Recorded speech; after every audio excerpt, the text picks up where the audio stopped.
They had ruled the stars for 3,000 years.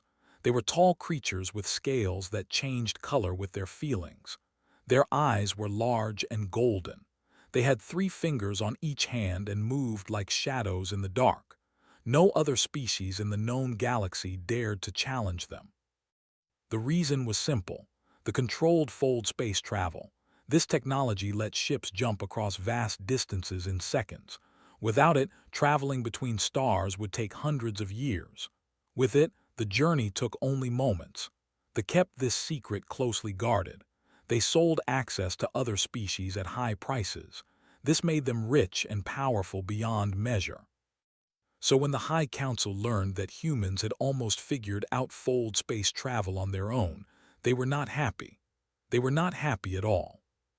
The council met in their great hall on the 12 elders sat in a circle, their scales flickering between angry red and worried orange. They had received reports from their spies. A human scientist on a moon called Ganymede was close to solving the equations. Very close. If he succeeded, humanity would no longer need the worse, they might share the technology with others. "This cannot be allowed," said the first elder. Her scales were deep purple, the color of authority. "We must stop this human." "Kill him," said the third elder simply. "Remove the problem at its source." The others nodded. This was the way. When something threatened their power, they removed it. They had done this many times before. Scientists, inventors, leaders who got too ambitious, all had met quiet ends. "Send the assassin called," said the first elder. "She has never failed." The message went out that same night. Received the assignment on her ship, floating in the dark space between systems. She was 230 years old, though she looked no older than a young adult by human standards. Her scales were usually violet or black, depending on her mood. Right now they were a calm gray. She felt nothing as she read the details. Target: Dr. Park, human male, age 34, lead researcher at Ganymede Research Station, specializes in theoretical physics and fold space mathematics. She studied his picture. He had a round face and wore glasses. His hair was messy. He looked like the kind of person who forgot to comb it in the morning. There was nothing special about him. Nothing that suggested he was about to change the balance of power in the galaxy. Had killed many important people in her long life: generals who commanded armies, politicians who controlled planets, kings who ruled entire systems. This human scientist did not impress her. He would be easy. She set course for Ganymede. The journey took 3 days. Spent the time learning everything she could about her target. She read his published papers, though she understood little of the math. She studied his daily routine. She memorized the layout of the research station. Was a creature of habit mostly. He woke up late because he worked late. He spent most of his time in Lab 7, a small room at the end of a long hallway. He had few friends at the station. He ate alone. He talked to himself while he worked. The file also mentioned something strange. Had brought a plant from Earth, a fern. He had kept it alive for 6 years across 3 different postings. The intelligence report noted this as a sign of emotional attachment, a potential weakness. Did not understand why anyone would care so much about a plant, but humans were strange creatures. She had learned this from previous missions. They formed attachments to odd things. Pets, objects, places. It made them predictable. It made them weak. She arrived at Ganymede and docked at the station without trouble. Her cover was simple. She was a maintenance worker, transferred from another facility. They had created perfect documents for her. Her translator implant made her voice sound completely human. A special device under her clothes regulated her body temperature so scanners would not detect her alien biology. Or so she thought. The station was busy during the day. Scientists and workers moved through the corridors, kept her head down and did small repair jobs. She fixed a broken light panel. She cleaned an air filter. She watched and waited. At night, the station grew quiet. Most people went to their quarters to sleep, but not. His lab light stayed on until the early morning hours. Chose the third night for the kill. At 3 in the morning, the corridors were empty. She moved silently through the shadows, her body trained by 2 centuries of practice. She reached Lab 7 and paused at the door. She could hear something inside. A voice was talking, but she could not hear anyone responding. Was he on a communication call? She pressed her ear to the door and listened. "I am so sorry," was saying. His voice was thick. It sounded like he was crying. "I forgot again. I keep forgetting. I am terrible at this." Frowned. Forgot what? Who was he talking to? She pulled out her blade. It was a thin piece of metal, almost invisible. One cut across the throat. That was all it would take.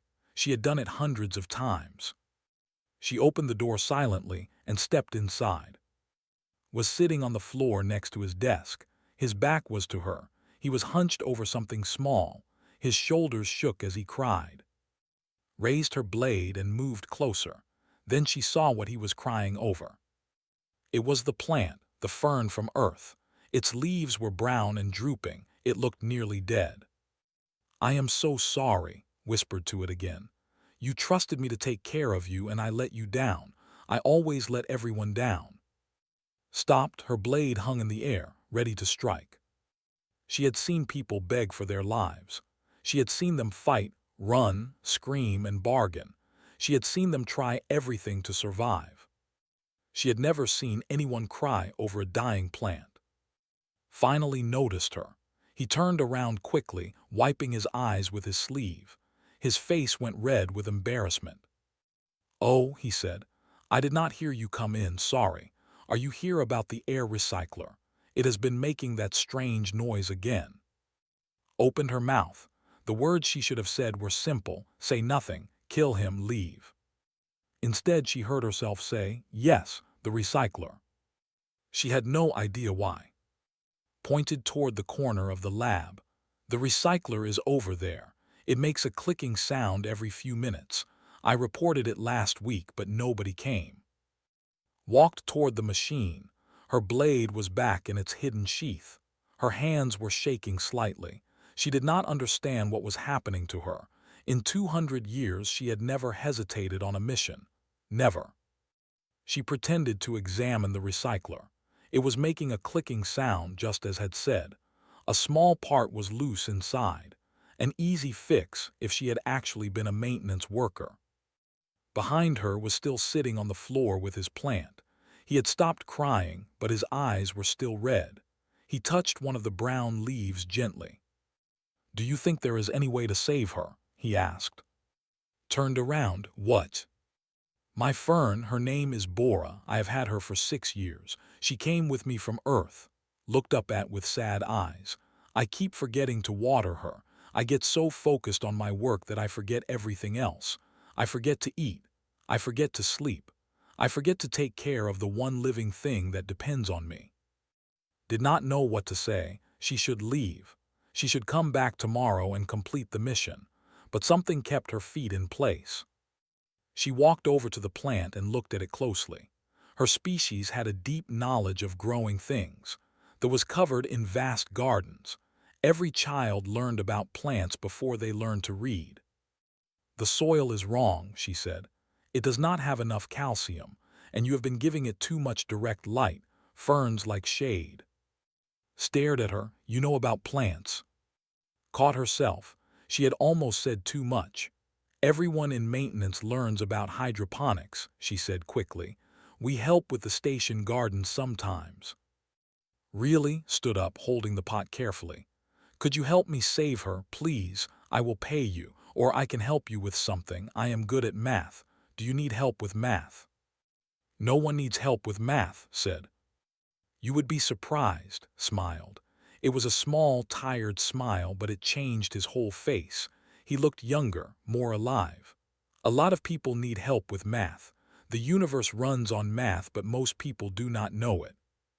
Should have said no. She should have turned around and walked out.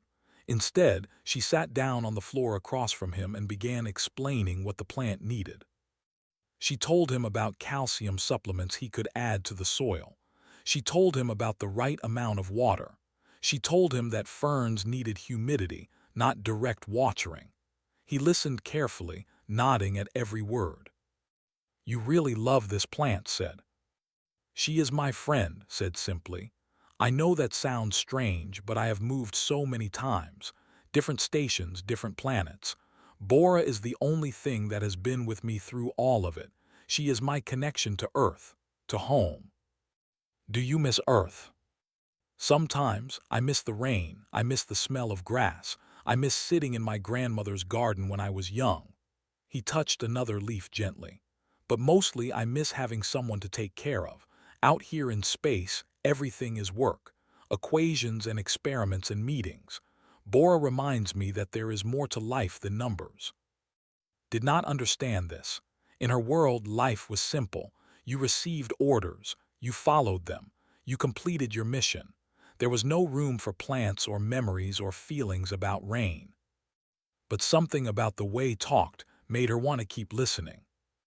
They sat together for 2 hours, told her about his work, though he was careful not to share any secret details. He told her about Earth, about the blue oceans and green forests. He told her about his family, his parents who were farmers, his sister who was a teacher. "What about you?" he asked. "Where are you from?" "Far away," said. "That is not a real answer."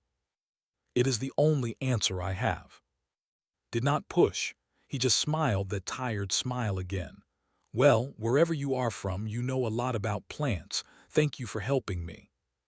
When finally left Lab 7, the station's artificial sun was starting to brighten for morning. She walked back to her small quarters in the maintenance section. Her mind was spinning with thoughts she could not organize. She should report to her handlers. She should tell them the mission was delayed but would be completed soon. She should forget about the human scientist and his dying plant. Instead, she lay on her bed and stared at the ceiling. She could not stop thinking about the way he had looked at that fern, the way he had called it his friend, the way he had cried over something so small and green. They did not cry. They did not form attachments to plants. They did not sit on floors and talk to strangers about rain. Maybe that was why they had ruled the stars for 3,000 years. They did not let feelings get in the way. But for the first time in her long life, wondered if ruling the stars was really so important.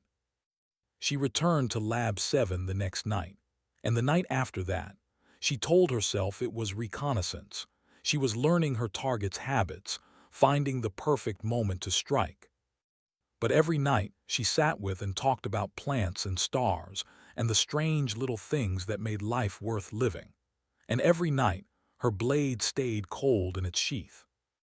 By the end of the second week, the fern was starting to recover. New green leaves were growing among the brown ones. "Look at her," said, his eyes bright with joy. "She is coming back. You saved her." "You saved her," said. "You just needed someone to show you how." Looked at her for a long moment. There was something in his eyes that made her scales shift uncomfortably. It was warmth. It was trust. It was the beginning of something she did not have a name for. "What is your name?" he asked. "I just realized I never asked." She should have given him a fake name. She had a dozen prepared for situations like this. But instead she heard herself say, "My name is." He repeated, "That is a beautiful name. It sounds like music." And for the first time in 200 years, felt something warm spread through her chest, something she had thought she was no longer capable of feeling. Something dangerous. 3 weeks passed. The fern grew stronger every day. Its leaves were green and healthy now. Had placed it in a shaded corner of the lab, away from the harsh lights. He watered it carefully, just as had taught him.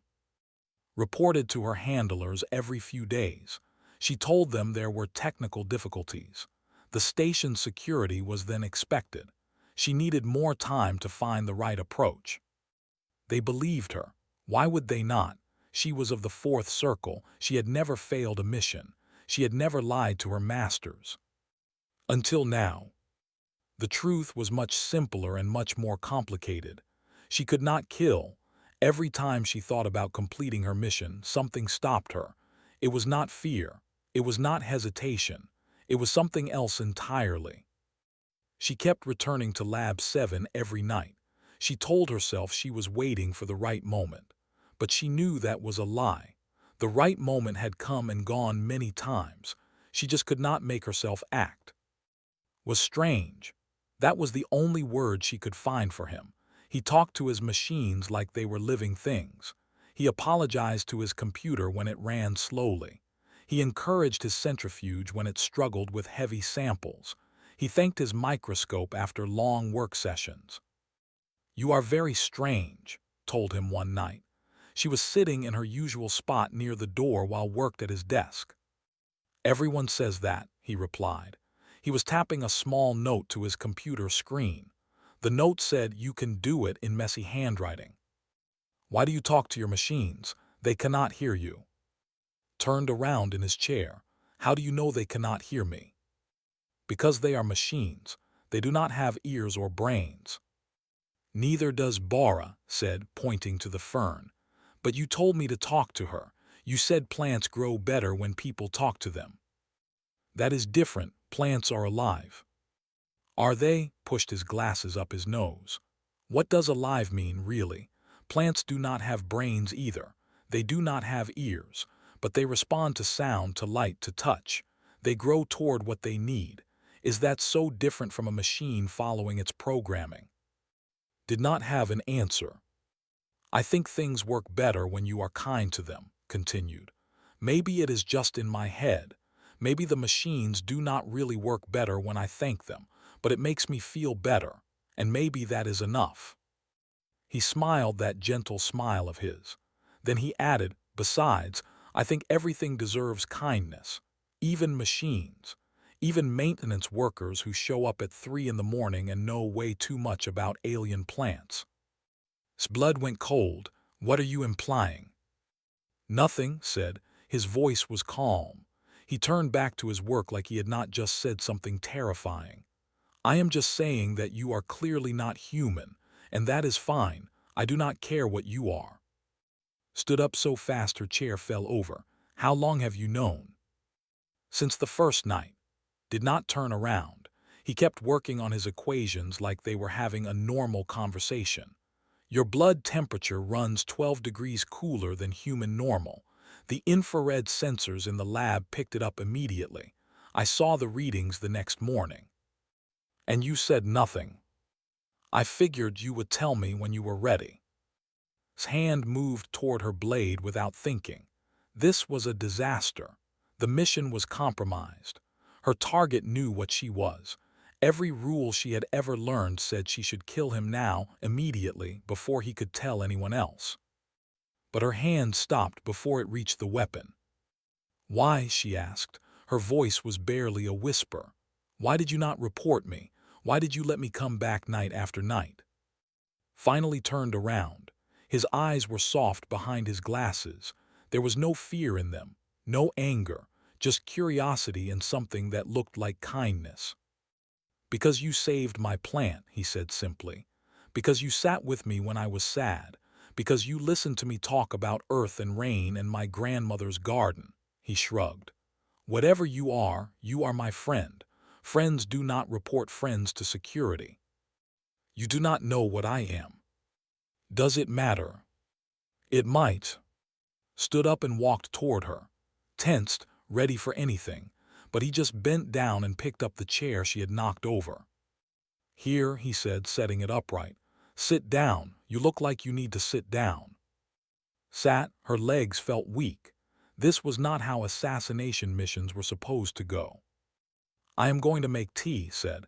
He walked to a small machine in the corner of the lab. "Do you drink tea? I do not know what your species drinks, but tea is nice. It helps when things are confusing." "My species drinks water, like most species." "Water is boring, try tea." He made 2 cups. The tea was warm and smelled like flowers. Held her cup but did not drink. Her mind was racing. "You should be afraid of me," she said. "Probably," agreed. "But I am not very good at being afraid. Fear gets in the way of curiosity, and I am much better at being curious. That will get you killed someday. Maybe, he sipped his tea. But not today. Today I am having tea with my friend who is not human, and tomorrow I will probably make a breakthrough in my research, and the day after that, who knows? Life is too short to spend it being afraid. Looked at him. This small, strange human who talked to machines and cried over plants and made tea for creatures sent to kill him. You are the most ridiculous person I have ever met, she said. Smiled, thank you. I think that is the nicest thing anyone has said to me in years.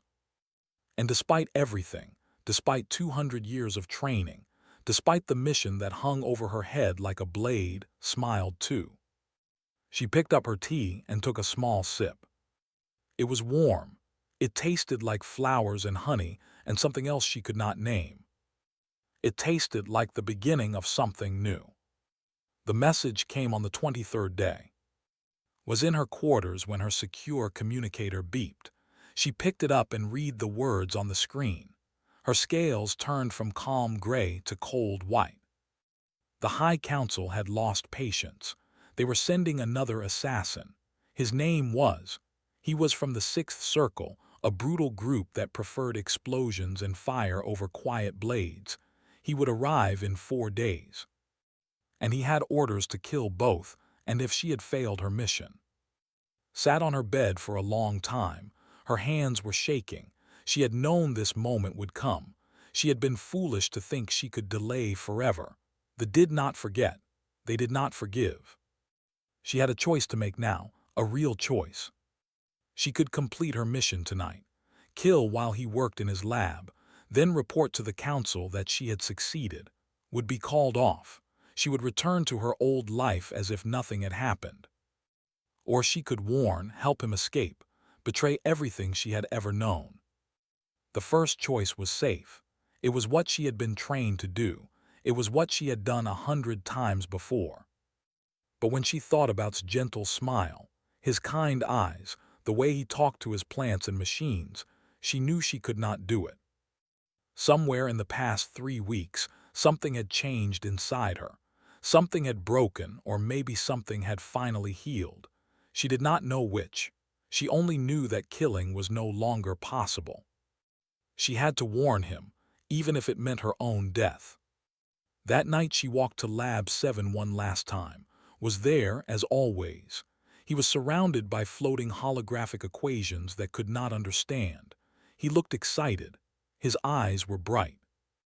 He said when she came in, I did it. I finally did it. The equations are complete. In a few weeks we will have working fold space technology. Can you believe it? Humanity will be able to travel the stars. Did not smile. She closed the door behind her and locked it. His excitement faded. What is wrong? You need to run, said, now tonight.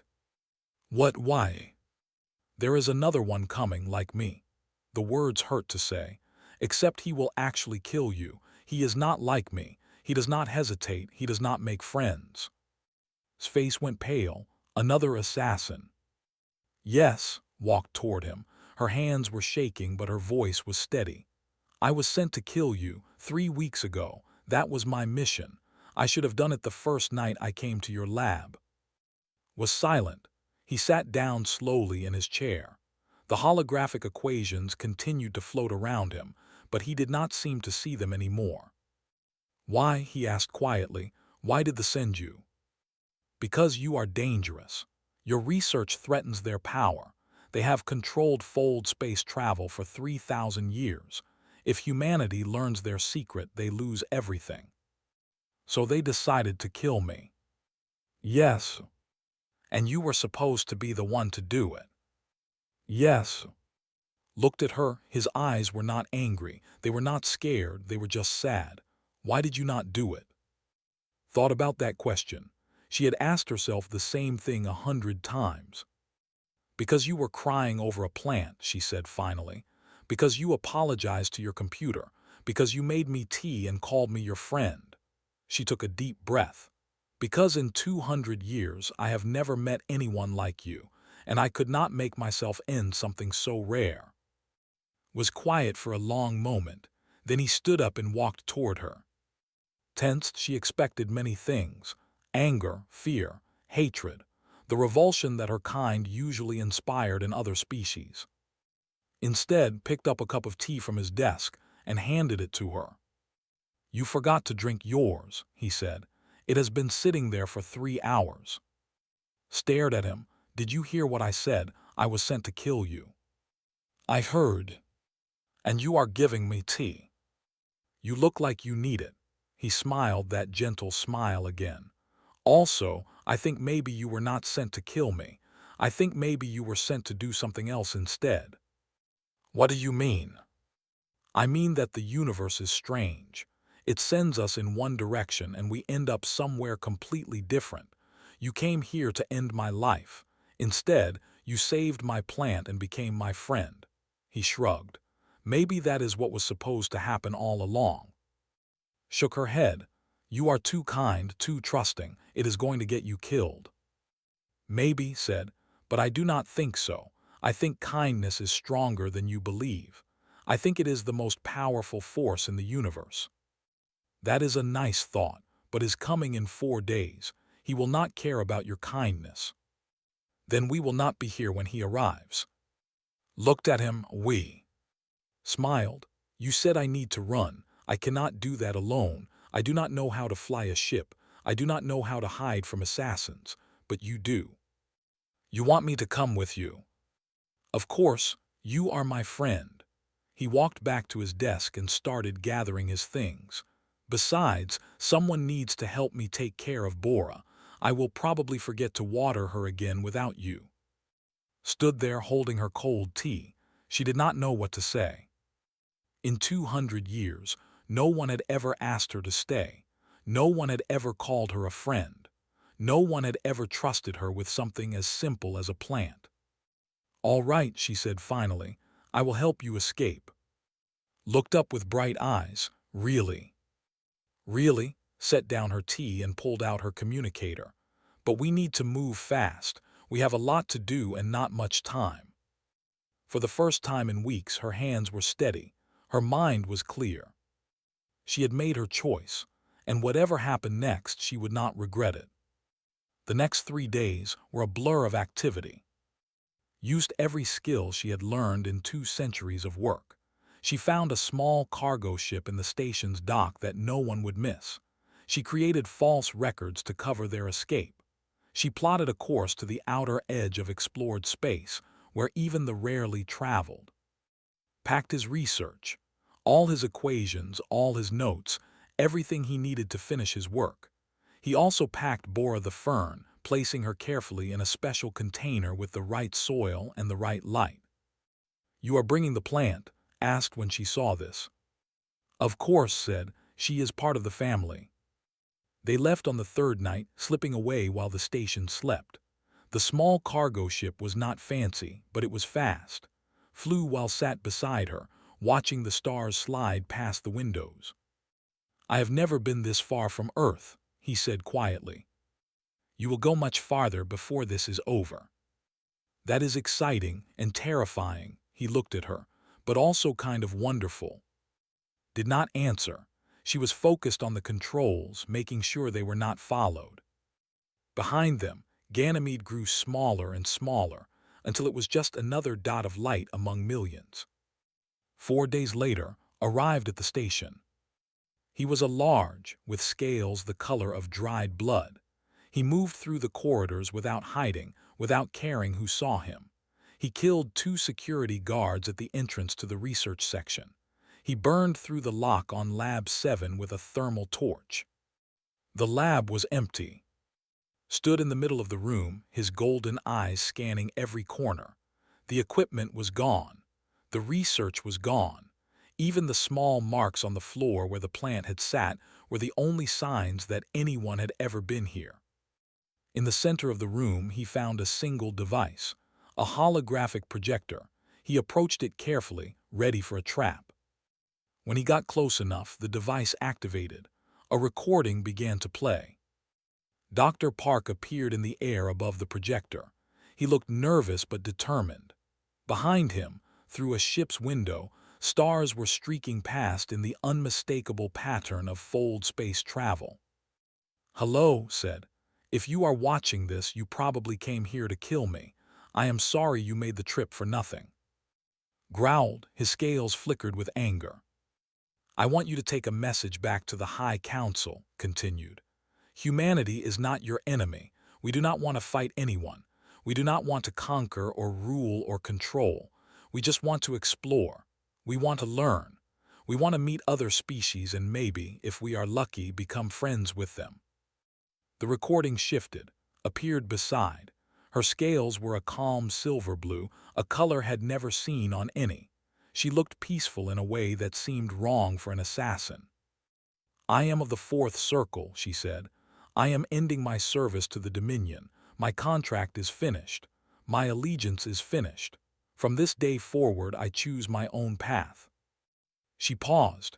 Her golden eyes seemed to look directly at through the recording. "If the Council wishes to discuss peace, they can contact us through normal channels. If they send more assassins, I will deal with them personally. I know all the tricks. I know all the methods, and I will not hesitate to protect the people I care about." Leaned back into the frame. His nervousness had faded. Now he just looked excited. "One more thing," he said. "I finished my research. I solved fold space travel, and I am sharing it with everyone. The equations are attached to this message. Every species in the galaxy will receive them, free, no cost, no conditions." He smiled that gentle smile of his. "Knowledge should not be hoarded, it should be shared. That is what humans believe. That is how we want to do things." He adjusted his glasses one last time. "The galaxy is big. There is room for everyone.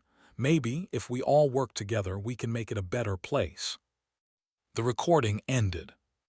Stood alone in the empty lab. He did not know what to report. He did not know what would happen next. Across the galaxy, the message was already spreading. Scientists on 100 worlds were receiving the fold space equations. The monopoly was ending. The balance of power was shifting. Nothing would ever be the same.